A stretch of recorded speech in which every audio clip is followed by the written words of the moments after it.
Shalom à tous. Alors, Tisha B'Av, le 9 du mois de Av, le jour le plus noir de l'année, c'est pas seulement la commémoration de la destruction du premier temple, ni même celle du deuxième temple. Les deux événements tragiques se sont en effet produits à cette date-là. C'est même pas non plus le début de la déclaration de la Première Guerre mondiale qui a éclaté justement un 9 Av.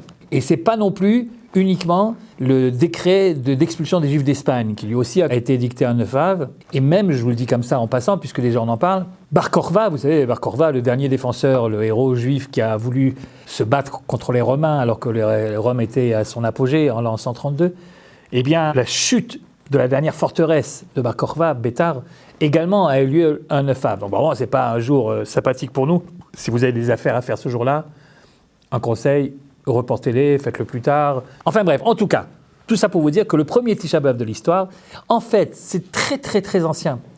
La première fois que les Juifs ont pleuré toute une nuit, c'était à Tisha B'Av. Quand je dis les Juifs, ça veut dire tous les Hébreux, tout le peuple. Et c'était quand ? C'était quand les explorateurs, vous savez, les envoyés, les 12 espions que Moïse, sous la pression du peuple, a envoyés en Eretz Israël avant de rentrer, donc on est juste après la sortie d'Égypte, et donc quand il a envoyé les explorateurs pour voir si le pays valait la peine ou pas, ils sont venus, comme vous le savez, en faisant un rapport désastreux. Bon, c'est vrai que c'est un beau pays, il y a des beaux fruits, mais tout ça ne sert à rien de toute façon. On n'y arrivera jamais, les gens sont beaucoup trop forts là-bas, les villes sont fortifiées, enfin, et ils ont créé, comme vous le savez, la panique. Vous vous rappelez, il n'y en avait que 2 qui disaient le contraire, mais 2 sur 12, c'est pas beaucoup.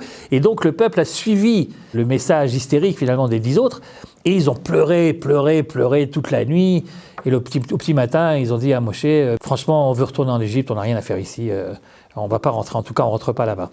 Ça a été le début de la fin, comme vous le savez, c'était terrible. Eh bien, ce soir-là, le soir où ils ont tous pleuré, c'était, figurez-vous, un 9 Av. C'est le premier 9 Av, le premier Tisha B'Av de l'histoire. Or, les explorateurs, dans leur rapport, ils disent cette phrase curieuse. Ils disent, en parlant d'Eretz Israël, en parlant de la terre d'Israël, Eretz ochelet yoshveahi. C'est une terre qui dévore ses habitants. Une terre qui dévore ses habitants, ça ne s'invente pas. Comment ces explorateurs sont-ils arrivés à la conclusion que la terre dévorait ses propres habitants ? Eh bien, nous dit le Talmud, c'est parce que c'est une question d'interprétation. Enfin, Dieu voulait les aider. Vous savez, quand il y a 12 grands garçons, je suppose que ce n'était pas n'importe qui, puis ils étaient bien bâtis, vous voyez, les chefs de chaque tribu, c'était le chef de chaque tribu. Donc imaginez 12 grands gaillards qui se baladent dans un village pour espionner, c'est pas vraiment la discrétion assurée, vous voyez, ils risquent de se faire attraper tout de suite, c'est un peu louche tout ça. Et donc, pour éviter qu'ils ne se fassent attraper, qu'est-ce qu'a fait le bon Dieu ? Très gentiment, il a fait en sorte que quand ils arrivaient dans un village, le mourtar du village, le chef du village, mourait de maladie, mourait de vieillesse, mourait accidentellement, et tout le monde allait à l'enterrement. Vous savez, on enterrait les morts à l'extérieur de la ville, donc la ville était déserte, ce qui fait que nos espions pouvaient donc se livrer à leur travail d'espionnage sans risquer de se faire avoir, vous voyez ? Alors normalement, ils auraient dû en tirer comme conclusion que le bon Dieu est vraiment très gentil avec nous. Eh bien pas du tout, puisque à chaque village, il y avait un enterrement, puisque à chaque village, il y avait des funérailles locales ou il y a des funérailles nationales, alors ils se sont dit, c'est une terre qui dévore ses habitants, on ne peut pas habiter ici, il y a des morts tout le temps des morts. Vous voyez que tout se passe finalement dans la tête, ça dépend ce que vous cherchez à voir. Si vous cherchez à voir les choses négatives, vous les verrez. Et puis si vous voulez interpréter les choses positivement, vous pouvez aussi. En fait, l'objectivité n'est pas de ce monde. Les faits, la réalité, elle est ce qu'elle est, et tout le reste, c'est une question d'interprétation. Suivant que vous achetiez l'Humain ou le Figaro, eh bien, vous verrez que le même fait divers ou le même événement peut être lu, interprété, analysé de manière complètement différente et opposée, parce que c'est comme ça la vie. Et ce que je voulais vous dire, c'est qu'il y a une deuxième explication dans cette même page de Talmud. Pourquoi est-ce qu'ils sont arrivés à la conclusion que c'est une terre qui dévore ses habitants ?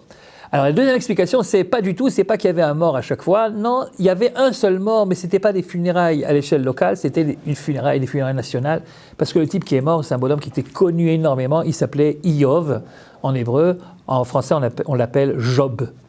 Vous savez, le fameux Job, qui a un livre de la Bible qui lui est consacré, cet homme qui était un type pieux, un bonhomme respectueux de toutes les lois, et qui était riche, qui avait une belle famille, etc., et à qui il arrive tous les malheurs du monde.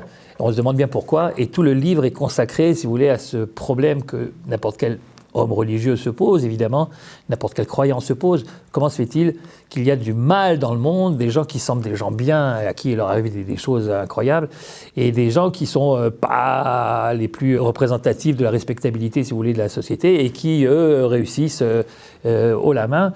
Et donc, ce problème qu'on appelle en hébreu tzaddik verra lo, il est tzaddik et pourtant il lui arrive que des malheurs. Comment est-ce que le judaïsme voit les choses? Il y a tout un livre qui est consacré à ça, sur le mal dans le monde. Et donc le héros malheureux de tout ça, il s'appelle Job.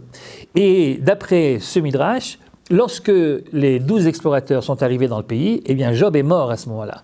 Et tout le monde est allé à son enterrement, et donc ils ont pu prendre les notes qu'ils avaient envie de prendre, et ils ont pu espionner comme ils le voulaient. Vous voyez, c'est un petit peu une variante de la première explication. Mais celle-ci me paraît plus intéressante, parce que qu'est-ce que Job a à voir dans cette affaire-là? Pourquoi faudrait-il que Job meure pour que les Hébreux puissent rentrer en Eretz Israël? Qu'est-ce qu'il représente, ce Job? Il représente pas mal de choses, et puis l'une des choses qu'il représente, c'est une sorte d'indifférence vis-à-vis de la souffrance des autres. Ça peut sembler paradoxal, mais Job était un type très bien, qui faisait plein de choses très bien. Et même il donnait la tzedaka, vous savez, mais il donnait la charité parce que c'est écrit qu'il faut donner, alors il donnait. Mais on ne le voit pas réellement avoir de l'empathie pour autrui.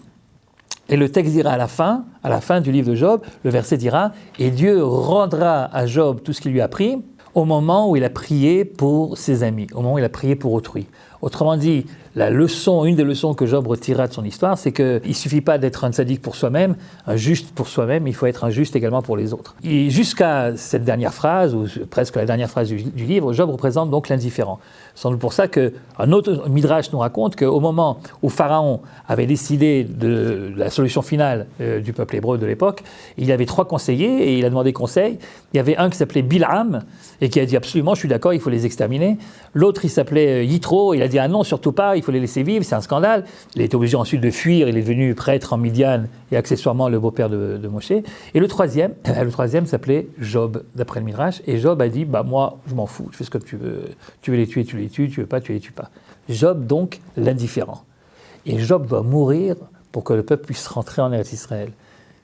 Le symbole, c'est que pour vivre dans ce pays, on peut avoir plein de défauts, c'est pas incompatible. C'est grave, mais c'est pas incompatible. Mais il y en a un qu'on ne peut pas avoir, c'est d'être indifférent à la souffrance des autres.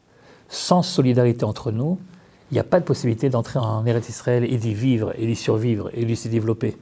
Job doit mourir pour que les Hébreux puissent rentrer. Voilà une belle leçon pour Tisha B'Av. Shalom, shalom.